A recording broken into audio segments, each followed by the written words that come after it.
I'm David Feldman. I'm the director of the Pears Institute for the Study of Anti-Semitism here at Birkbeck. And I'd like to welcome you all to this extremely special seminar that we have this afternoon.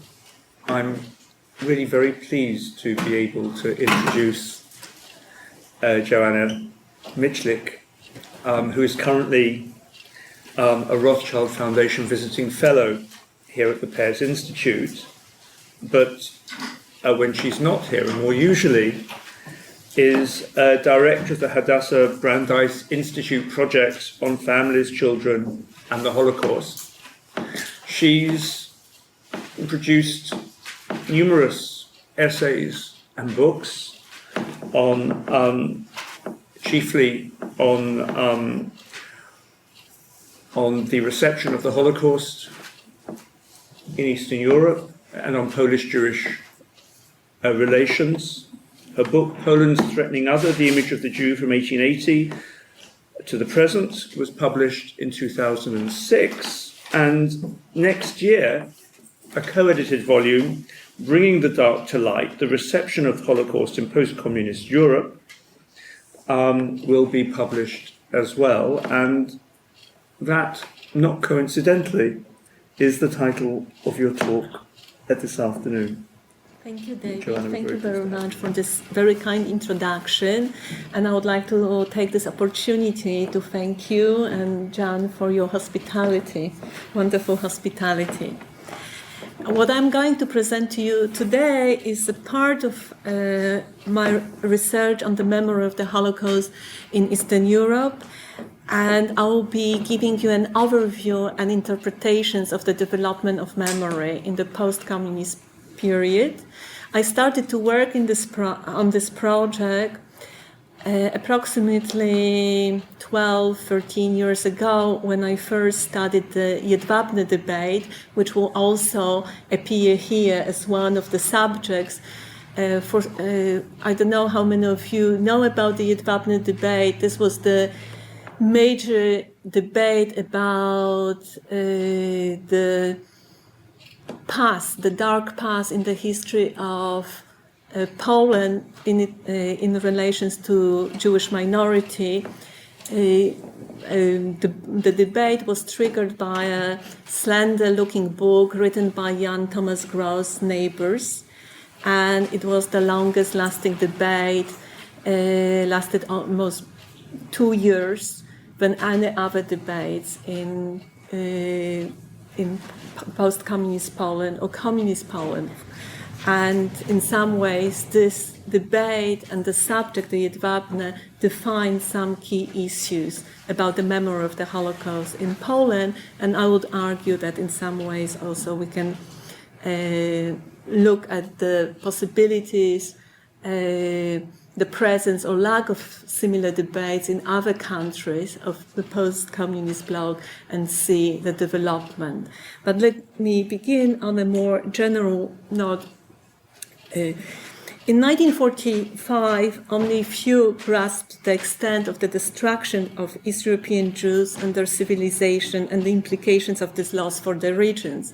And the first ones who grasped that, the sheer extent of the destructions, were Holocaust survivors themselves, and some of them were involved in the time in writing memoirs, testimonies, and also bearing witness in other forms, creating the first historical Jewish commissions.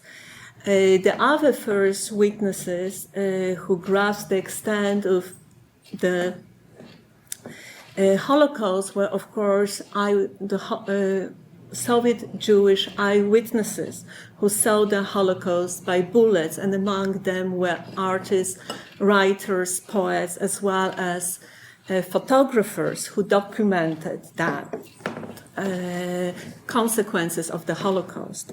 And if you look at the local press published in the Soviet Union in the late 1944, you will see extremely powerful graphic images of the Holocaust that And this is a side of the history that is still being actually researched. Now, today, the Holocaust has become the European paradigm of lieu de mémoire and the universal icon of evil. Most recently, some have claimed the Holocaust an international paradigm of human rights. These developments have evolved in different directions, creating greater understanding of the impact of the Holocaust on the one hand, and on the other, making poor analogies and producing competing narratives of martyrdom that recently was called the Suffering Olympics. In Europe, in spite of the establishment of the International Day of Holocaust Remembrance, 27 January, the memory of the Holocaust does not cease to cause tensions between the West and the post-communist countries. In the latter states, the Holocaust, as a matter of public discourse, arrived late, and its arrival has been greeted with a kaleidoscope of reactions ranging from poignant reflections about the loss, moral and social obligations to remember, new scholarly interest, the emergence of new critical history writing, which is a totally new phenomenon in the region, nostalgia for the lost pre-1939 East European civilization, to instrumentalization, relativization, trivialization, and rejection. The memory of the Gulag and reluctance to come to terms with the dark wartime past in relations to local Jewish communities also plays a significant role in the manner in which the Holocaust is approached and commemorated today.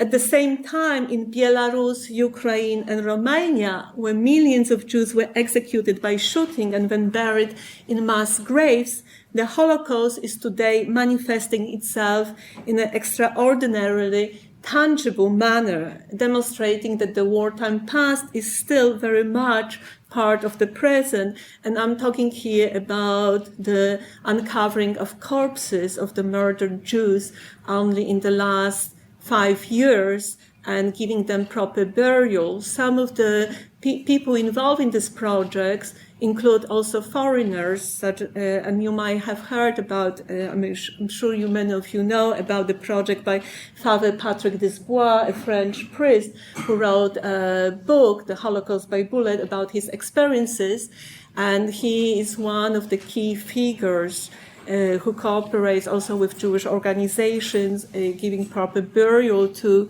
the murdered. At the same time, some scholars, Holocaust scholars in France and outside of France, have also criticized him regarding his way of interviewing the local members of communities about the silence. So he's asking certain questions and not probing issues of collaboration, local collaborations usually. And this is one of the key points of criticism of his project.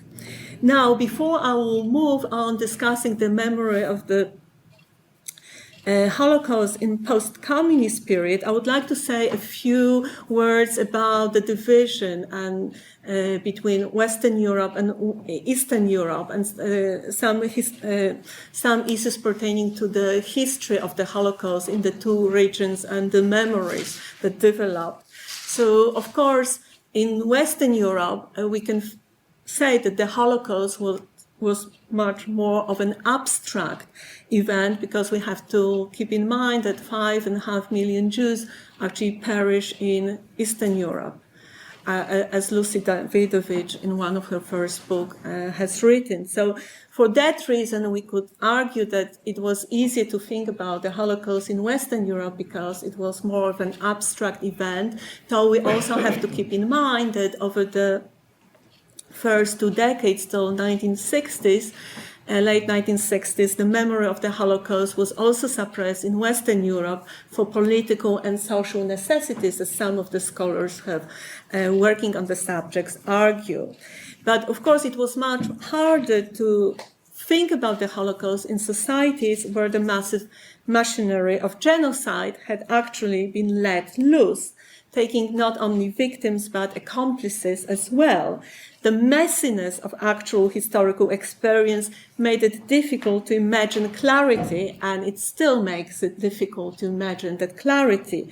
For example, while the West could more easily distinguish among neat categories of victims, perpetrators, and bystanders introduced by the doyen of Holocaust studies, Ralph Hilberg, the East had difficulty making sense of the tangled complexities. So we have the victims forced to act as perpetrators.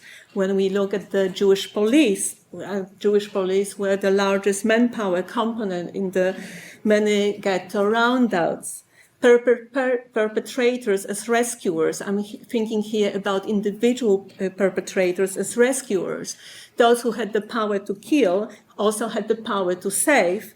And we also have the category of rescuers, so selfless rescuers who acted well above and beyond the call of moral duty, and rescuers who in the course of the war became perpetrators. And for example, today we still don't have a comprehensive typology of rescuers, and scholars are now conducting this new empirical research, looking at different localities in different parts of Eastern Europe and also Western Europe, France. Another difference between the West and the East was the intensity of the experience of Nazi occupation. So occupied France, Belgium, and Netherlands and Italy didn't experience anything like the terror that raged in occupied Poland, the Soviet Union, and Yugoslavia. And in the latter group, the Germans murdered intelligentsia, burned innumerable villages to ground, deported masses of civilian populations to forced labor in Germany. We have to also keep in mind that 3 million of the Soviet POWs perished. They were starved to death. And routinely, civilian populations were taken as hostages or suspected resistors and were shot. So we are talking here about the differences in terms of intensity of the terror. And for the West, perhaps because of that, for the West, clearly, the Holocaust, once it re-entered memory, public memory in the late 1960s, stood out more boldly from the background of wartime violence than it did in the East. And we can see the continuity of this problem till today. Also, when it comes to the communist period in the East, Eastern Europe, the memory of the Holocaust could not be part of public discourse because the communist regimes came up with their own interpretations of the Second World War and the suffering. So the Holocaust was subsumed under the banner of great national suffering at the hands of the fascists, and there was no room for contemplating the uniqueness or distinctiveness of the Holocaust in the Soviet Union. The term the Holocaust did not function till the 1980s. Now, when it comes to the memories of the past in the communist Europe, some scholars, among them Rudy Watson, she's an anthropologist, in 1994, she contended that the socialist states failed to convince society of their interpretations of the past, and that as a result, societies actually develop underground memories, and the underground memories were kept alive throughout the entire communist period. And this position definitely holds true with respect to the public memory of the pre-communist and communist past of the majority group, but understood in an ethnic sense. However, in the case of the troubling, the difficult past with regards to the Jewish minority and other minorities during the war, underground memory was not alive among the majority groups, except for some individuals living in the communist countries or living in the diaspora. In fact, as argued by Michael Steinlaw, he's a scholar of Polish Jewish studies. In Steinlaw, in his pioneering study of the memory of the Holocaust in Poland, he argued that the official communist way of dealing with the memory of the Holocaust reflected ultimately a popular need. It was socially acceptable and accepted. And of course, in the communist regimes, not only in Poland, but also in other countries, used the particular events in their history to legitimize their power.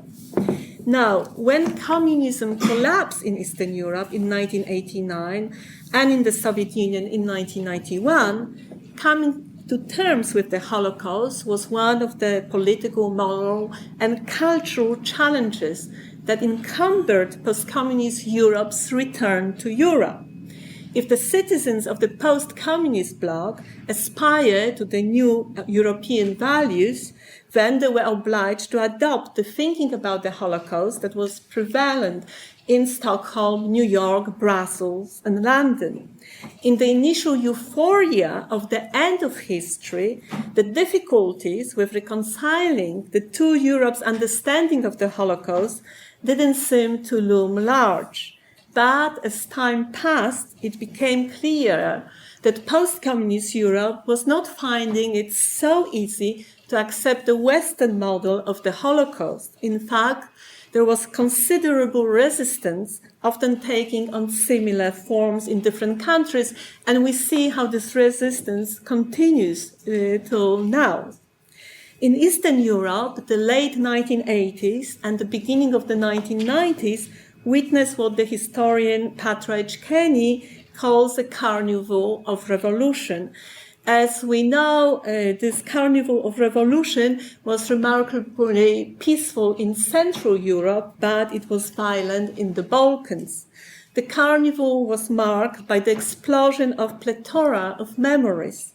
This period opened the free flood of memories of the past for the first time, both communist memories and pre-communist past. As a result, various skeletons from the national closets have been exposed to daylight for the first time since 1945. And this process of restoration of memory has not been unifying, smooth, or an unified process. And we can see a dynamic transformation of memories, of competing and discordant remembering of various events, not only pertaining to the dark past in relations to Jewish minority and other minorities, but other dark aspects of the histories of various nations till today. So far, we can actually differentiate two major stages of the process of restoration of the memory since the fall of communism. The first phase, which occurred immediately after the fall of communism, took on a more ethno-nationalistic form. During this phase, a powerful dichotomy of we, the nation, and they, the communist regime, was strongly emphasized at the expense of a more nuanced representations of the past. In some ways, this dichotomy was expected. And the ethnic vision of the past, excluding the memory of the local Jewish communities and other ethnic and national minorities, was prevalent. The memory of the Holocaust continued to be repressed in public discourse, though at that time we see the first attempts at creation of counter-memory to the hegemonic narratives about the Holocaust and Jews that were born during the communist period. So we see the first voices at the time asking for new reinterpretations of one's own history, voicing disagreement with the hegemonic narratives about national history. And as a reaction to these first attempts at counter-memory, we also observe at that time an emergence of the self-defensive strategies that follow in the footsteps of the memories, the hegemonic memories of the communist period. As part of the defensive strategies, counteracting the first counter-memories, we actually see a new wave of recycled and modified nationalistic and anti-Semitic narratives about Jews emerging in the regions. And one of these new old themes is the myth of Judeo-communism. It has reemerged at the time, and it has become a very powerful force. And together with the double genocide theory, has been recycled by the conservative right-wing politicians, journalists, and historians in countries such as the Baltic states, Hungary, Romania, Ukraine, and to lesser degree in Poland. What is very interesting about also this myth of Judeo-communism is that some of the historians who at first reacted against this myth, that saw it as an anti-Semitic trope, in the course of the last decade decided to see this myth as a historical fact. So historians in this region, so we can ask ourselves these questions: why did this happen? And this happened not only with historians living in these regions, but also with some scholars, public intellectuals were living abroad in the diaspora. And to give you one example, Paul Goma, a Romanian intellectual living in Paris, who is one of the advocates of Judeo-communism today as a historical fact. So this is the first phase. So we have in this first phase the emergence of the counter-memories and the new strategies of looking into the past, coming to terms with the dark past, the first calls for coming to terms with the difficult past by digging this past, uncovering the most difficult aspects of one's own national history, and integrating that past into historical consciousness, into public memory. And we also observe the opposite movement, the counter-strategy, the emergence of strong self-defensive narratives that fed on the already existing narratives and themes from the communist period. Now, when we move to the second phase of restoration of memory, this phase emerged towards the late 1990s and the first years of the new millennium. And this phase is characterized by particular characteristics. So in some ways, we can call it progressive, pluralistic, and civic, because it aims at endorsing the complex, painful memory of the Holocaust and other uncomfortable events in a nation's history. And the key characteristics of this phase is the increasing awareness that national history is more complex than white and black vision, opposing the communist version of the past. Other main features are the elasticity and multiplicity of the representations of the Jews and the Holocaust, which were not present during the communist period at all. Another important feature is the fusion of official and private memories absent during the communist era, and Another important feature is the variety of participants in memory and commemorative projects, including Holocaust survivors and their descendants living in post-communist countries and in Israel and the West. During this phase, new information and new interpretations of the past, previously absent and ignored both under communism and in emigre circles in the diasporas, have been entering public discourse. And it is during this phase that the dark, discomforting past of the majority nations with regards to the treatment of Jewish communities during the Holocaust has become a subject of historical awareness, history writing, artistic performances, and public discourse on a limited or on a broader national scale, depending on a state. The impetus to the development of this phase springs from two different current cultural and political factors that intersect. The first one is the emergence of the genuine culture of nostalgia for the multi-ethnic past in some sections of societies in the region, accompanied by interest in all things Jewish, and the emergence of what the writer Ruth Ellen Gruber has called virtual Jewish culture.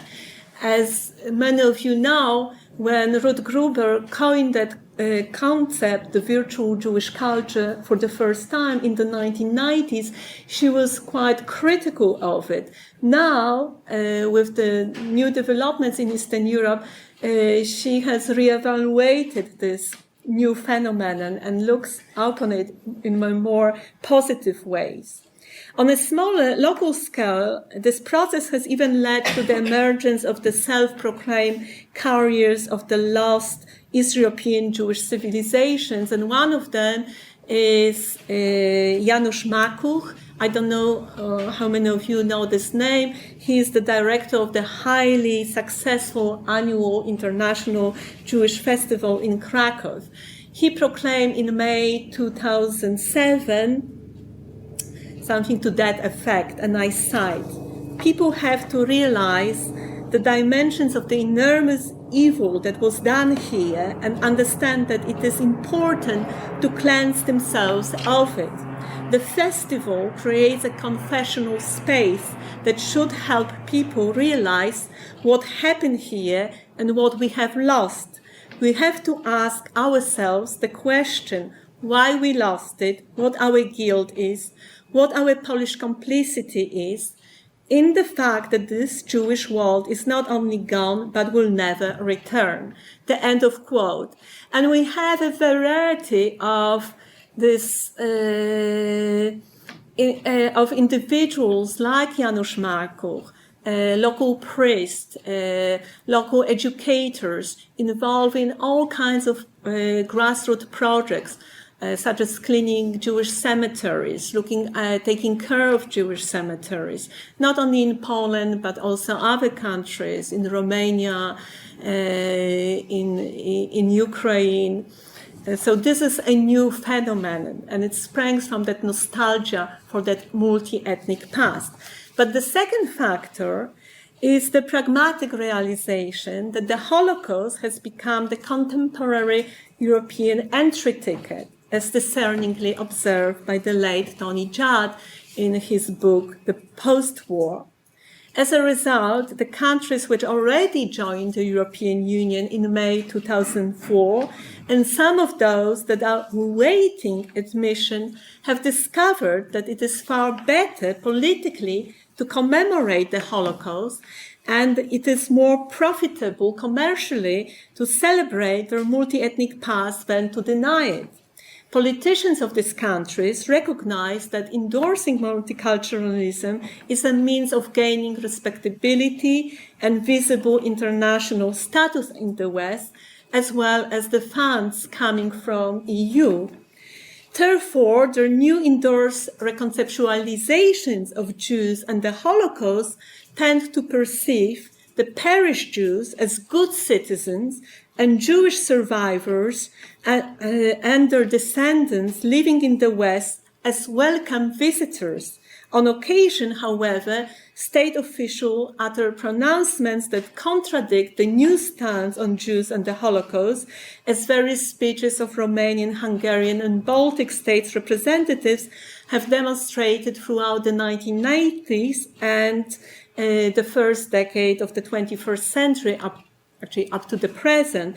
And the same applies to the contradictory policies and actions. And to give you one of the latest examples, at the anniversary of the 70th years of the Wannsee Conference, so we are talking here about January 2012, 70 representatives of the European Union, including 7 representatives of Lithuania, signed declarations about not obfuscating the memory of the Holocaust.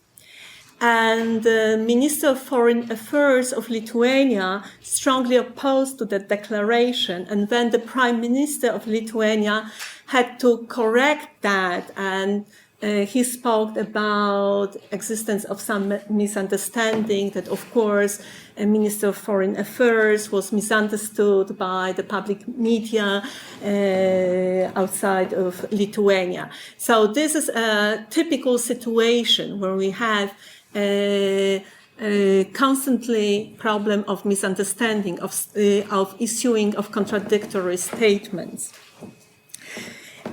Now, contemporary Poland, and I will focus for a few minutes about Poland now, is the best illustration of a post-communist country where the second phase of restored memory has reached a more sophisticated, or perhaps the most sophisticated and advanced level in the entire region. And this was actually demonstrated during and after the Jedwabne debate, about which I spoke at the beginning. Whereas Ukraine can be seen as the best example of a post-communist country where the first phase of restored memory still dominates over the second phase, which is trying with great difficulty to make its mark on public discourse and history writing there. In Ukraine, as Anatoly Podolsky, director of the Ukrainian Center for Holocaust Research in Kiev, sharply summarized in 2008, remembrance culture has reached a dead end, since there is no desire to accept the other as well. And another example of that situation that has occurred only recently, a scholar coming from Hamburg University who has been invited to Ukraine and sponsored by different academic institutions and fellowship outside of Ukraine, a young scholar who wrote a critical study of Stepan Bandera, a key nationalist who is considered a hero in Ukrainian history, but who is responsible, among many things, for the killings of many of Jews. His military units were responsible for that. So this scholar who was supposed to give a series of lectures at various Ukrainian universities, his lectures actually had to be cancelled because the Ukrainian right wing protested, and they threatened actually not only him, but also the institutions that were supposed to host him. And this happened in the last 2 weeks. So we can see the difference here. And of course, if you think about other case which is similar to Ukraine, Belarus is another of this case that is definitely a country that is still very much struggling with getting into the second phase of restored memory. Examining the discourse on the Holocaust in most of the post-communist countries, one is inclined to argue that all of them are still awaiting their own Jedwabne debate that would install the Holocaust and the uncomfortable aspects of relations with the Jewish minority at the center of public debate. that would pose salient questions about contemporary national identity and the status of various ethnic and national minorities in the past and present, and that would lead to the emergence of empathic memory of the Jewish minority, that historical other, perceived formerly as the chief enemy on all levels, national, cultural, economic, and social. Jedwabne debates are necessary triggers of national inquiry into the present and future nature of society, who we are, who we want to be, and how we relate to the other. Yet they may not necessarily make the nation tell its past anew. In the Poland of the post-Jedwabne era, in spite of the booming theater of memory of Jews and the Holocaust, there is still a clear split between groups of politicians, historians, public intellectuals, journalists, artists, and society at large about the way they evaluate the dark aspects of Polish relations with the Jews before, during, and after the Holocaust, and where they place this dark past in national history and culture. And the central issue here is how much of that dark past is acceptable to contemporary society and how much of it is perceived as excessive, too much, and thus not acceptable. How much of this dark past is perceived purely as a spoiler of national identity and national history. Today, it is clear that broader sections of the public in Poland still has a difficulty in accepting the sheer depth of the dark past. And by the way, this dark past is still being uncovered. And the same situation we see also in other post-communist countries. And it is uncovered by historians in Poland and also international groups of historians. But historians in Poland played a major role now in covering that past. This difficulty, how one can explain this difficulty, and one can argue that there are psychological reasons, there are sociological reasons that for a nation that just emerged from the era of communism, one requires more time to come to terms with the difficult past. And some scholars argue that these countries need more time. Others argue that this time has arrived, and we see a key problem here because we now in Poland have that research, we have an access to all the information. Studies of the dark past are still coming out. There is new Holocaust education in high school. There is a boom of artistic representations of the Jews and the Holocaust in Polish cinema, in Polish theater. And yet, when it comes to the difficult aspects of the past, we see that resistance. And that resistance has been actually tested also by studying polls. I don't have the time to discuss that, but there is a continuous resistance to that acceptance of that dark past in historical consciousness and for the public memory. And this indicates that the split of the dark past will become fixed as a landmark of the process of the memorializations of the Jews and the Holocaust in Poland and in other post-communist countries. Looking at post-Jedwabne Poland, I differentiate three key dimensions in the landscape of memories. And these three dimensions, I argue, are useful not only for an understanding of the dynamics of memory of the Jews and the Holocaust in Poland today, but also for comparative analysis of the dynamics of this memory in the entire post-communist region, where these countries stand at present and the commonalities and differences amongst them. I call these dimensions remembering to remember, remembering to benefit and remembering to forget.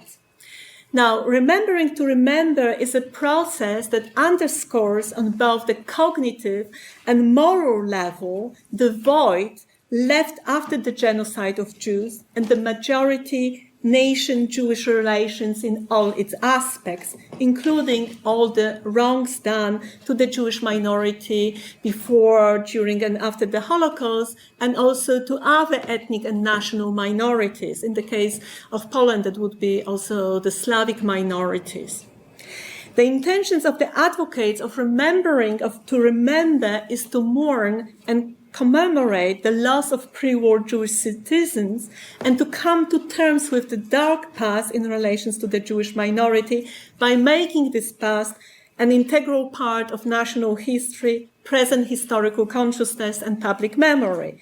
They insist not only on integrating the history of Jews and other ethnic and national minorities into national history, but also on treating the Jews and members of other ethnic and cultural minorities as members of the nation, understood in a civic sense. So we are all Poles, we are all Hungarians, we are all Slovaks. On a cultural level, their major goal is to create both a community of identification with and an empathic memory for the other. And thus they are engaged in building a forward-looking, open and inclusive society based on the civic model of national building and respect for multiculturalism and humanistic values.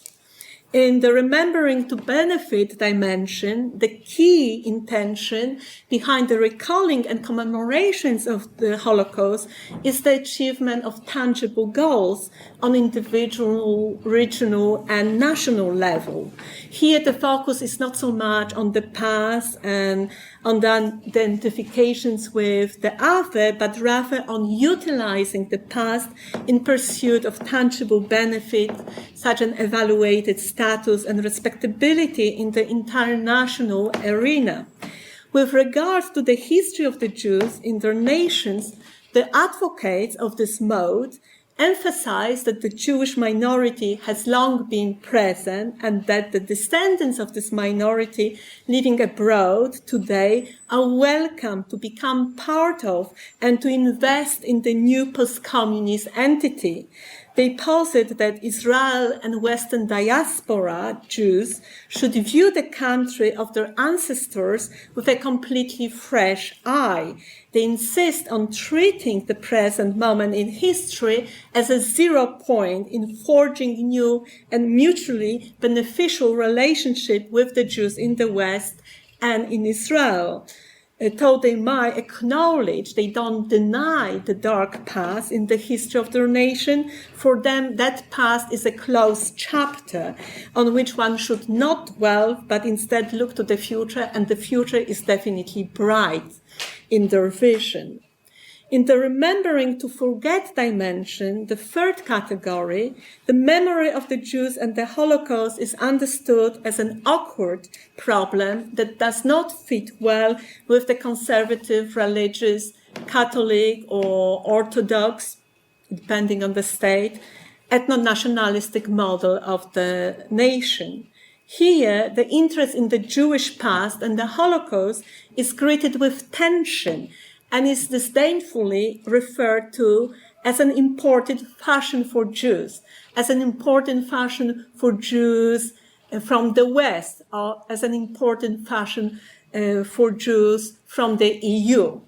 The advocates of remembering to forget view the painful past as an unjust insult on national history and memory, and as a threat to the nation's identity and future. And therefore, they attack advocates of remembering to remember mode. In remembering to forget, the archaeology of the dark past provokes an upsurge of old anti-Jewish prejudices and stereotypes carefully modified and repackaged to suit particular current political and cultural situations. And depending on the social agents, the disseminators, the new old anti-Jewish messages are delivered either covertly or overtly. More often, actually, they are delivered covertly. Now, before I conclude, I would like to say a few words about the utilizing of the memory of the Holocaust and the different reasons for commemorations. In general, decisions regarding how and where the Holocaust in a particular locality should be remembered remain determined not only by recognition of the event as worthy of memorialization, but also by practical and instrumental concerns. So the changes of governments during the post-communist period have revealed that ideology plays a crucial role in the attitudes towards commemorations of the Holocaust and affects its status in public sphere in both subtle and bold ways. And I will give you here only one example. In 2002, in Hungary, which today has the largest Jewish community in Eastern Europe, the new right-wing government rushed to introduce a novel commemorative date, Memorial Day of the Victims of Communism, to compensate and balance the Holocaust Memorial Day. And the same government, which is today in power, supported the project of the Museum of Terror in Budapest, and this museum, if you carefully analyze the exhibition, you realize that the main message of this museum is that the Hungarians are the innocent victim of the Second World War. Of course, in Budapest, there is another museum of the Holocaust, which is located more on the outskirts of Budapest, that gives us a different message. And yet the Museum of Terror is at the center of the public discourse about who we are in Hungary today. We know from various theoreticians of memory, starting with Maurice Holbach and Michael Schatzens, that social memory or collective memory always tells us more about the present than the past of the collective. So, for example, in both the Czech Republic and Albania, countries, as you can imagine, with very different histories, very different cultures, economies, and demographic compositions, today we find a striking commonality with regards to the memory of the Holocaust. And that is the theme of innocence pertaining to the memory of that event. The belief in collective innocence underpins the interpretations of the collective behavior during the Second World War and the current self-evaluation of society. Whereas Albanians and Czechs believe that since they did not participate in the Holocaust, they therefore constitute an example of a community of tolerance and democracy that does not need to look critically at its past or its present. And when it comes to the Czech case, the treatment of the Roma is also perceived through these lenses, so it impacts on the attitudes to other minorities. In Albania, there is also a strong belief that Albanians and Jews share a common history as persecuted nations throughout the modern era, and perhaps to the Polish audience, the Polish audiences might be very surprised that Albanians actually are the ones who claim that they are the ones who saved the Jews, more than any other nation. In popular historical consciousness in Slovenia, Slovens cultivate a notion of exceptionalism, which is actually quite similar to the myth of innocence, the one propagated in popular historical consciousness in the Czech Republic and Albania. Though, of course, we also had a group of local Sloven historians looking more critically into the Slovenian history of the Second World War. When it comes to the Balkans, one can see that the bloody period in the most recent history of Yugoslavia between 1992 and 1995 utilized the memory of the Holocaust in a very particular way in which this event was completely divorced from its historical context. All the parties have used the memory of the Holocaust in their struggle for seeking legitimization for their cause, for becoming independent countries. When it comes to countries like Moldova and Macedonia, we also see instrumentalization of the Holocaust. For example, Moldovans who oppose the claim of the Romanian character of Moldova insist that the persecution of the Bessarabian Jews was introduced by the forces of the Romanian occupiers. We had nothing to do with them, but this is the Romanian occupiers, so we actually do not want to be part of that entity today. While the pro-Romanian Moldovans view any discourse about the Holocaust as a strategy to undermine what they believe is the true Romanian character of Moldova today. So now, in conclusion, in Triumph and Trauma, Bernhard Giesen, a German sociologist, observes that today in the West, the Holocaust has acquired the position of a free-floating myth, or a cultural icon of horror and inhumanity.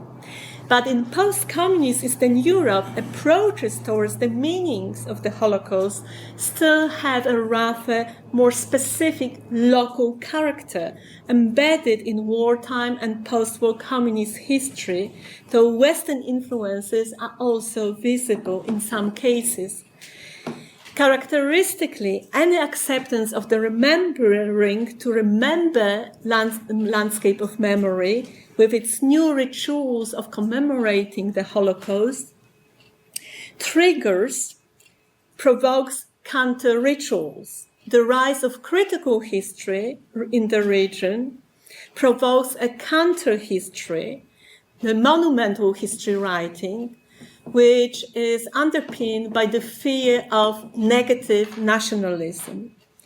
Thus, at present, it is impossible to speak about the rupture between the past and the present. Instead, one can observe a fusion of the past and the present that produces modifications of traditional narratives designed to suit current needs. The multitude of approaches towards the Jews and the Holocaust and the painful dynamic of the dark past in post-communist countries suggests that cultural heritage and tradition exert an enduring power of a national history, memory, and professional history writing. On the other hand, transformations in the realm of national memory, identity, and history are also possible because of new global conditions, Western international demands and pressures, the culture of multiculturalism, and nostalgia for the multi-ethnic past, which is also a genuine phenomenon. Given the mosaic of approaches to the dark past, the landscape of contemporary memory of the Holocaust in post-communist Europe resembles a colorful film in which some scenes run in sequence while others are disconnected and do not adapt to a single unified narrative. This film is definitely a demanding and might bring us some new surprises in the future. Thank you. Well, thank you very much.